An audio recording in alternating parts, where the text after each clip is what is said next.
परिवार सम्बद्ध विभिन्न सङ्गठनका साथीहरू प्रमुखज्यूहरू निजी सञ्चार माध्यमलाई दिन नहुने भनेर जुन किसिमको परिपत्र गरेको निर्णयअनुसार त्यस पछाडि निजी क्षेत्रबाट सञ्चालित जुन सञ्चार माध्यम त्यसमा आफू हाम्रा आवाज सुनाउनका निम्ति भरपूर प्रयत्न भइरहेको छ तर सरकार अन्धो छ।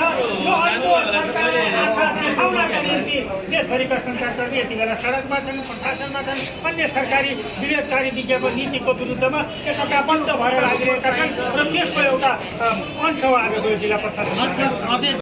देशभरिका सञ्चारकर्मीहरू आन्दोलित छन् र त्यो आन्दोलनको एउटा अंश आज जिल्ला प्रशासन कार्यालय वर्षा मात्र होइन देशभरिका 77वटा जिल्लामा भएका छन्, मध्य प्रदेशका 8वटै जिल्लामा भएका छन्।